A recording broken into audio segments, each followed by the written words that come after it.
On arrive, invité de François de Trier et de Charles. Cette croyance survivait pendant quelques siècles. Ah oui. Onde à mon réveil ne choquait pas ma jambe, mais pesait comme des ailes. Sur les yeux, et les empêchait de se rendre compte que le bougeoir n'était pas à âge. Mais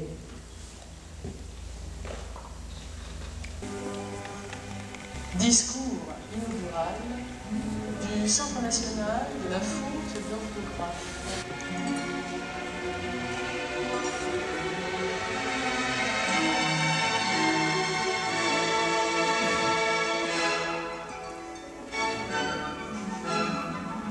Les fautes, comme les monstres, sont sacrées d'origine. Les cancres et leurs petits yeux.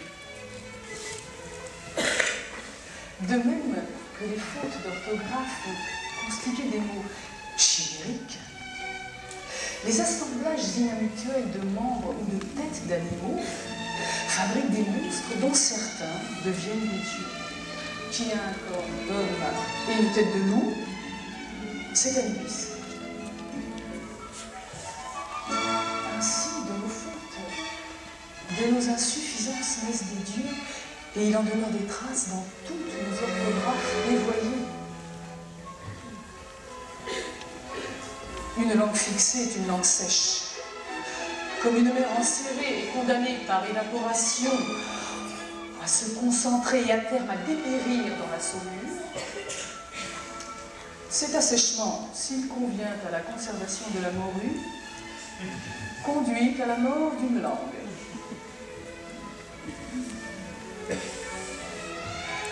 Contre la fixité orthographique mortifère, la faute, la fameuse faute d'orthographe, est une mobilité, tremblement de la langue, annonciateur de changement.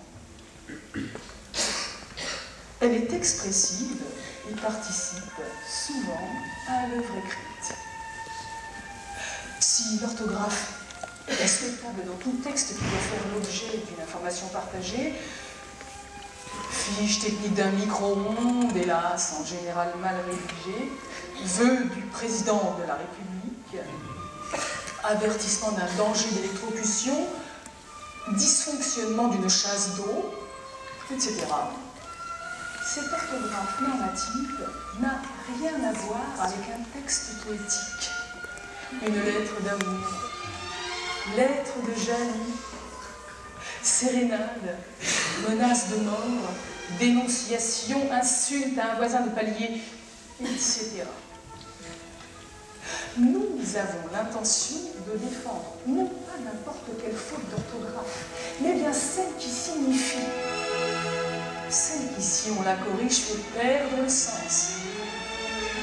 Les fautes des bilexiques sont des puissances lexicales.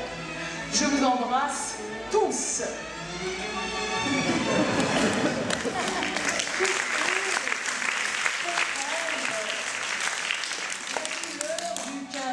Face à sa dictée.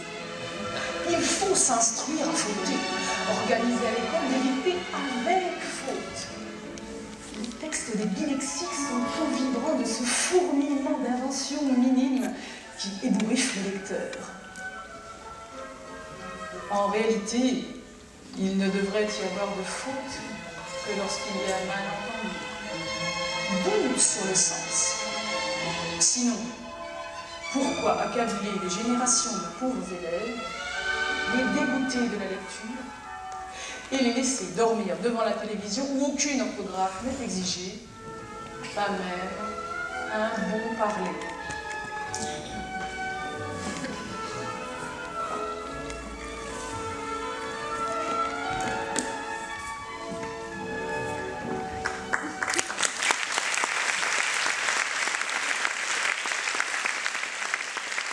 je m'adresse à vous, cliniciens, phoniatres, orthophonistes, éducateurs, enseignants, pourquoi pas, parents, grands-parents, cousins, cousines, on constate que quand on n'arrive pas à constater, on laisse à l'état de chiffres, de fiches, des cerveaux en parfait état de marche.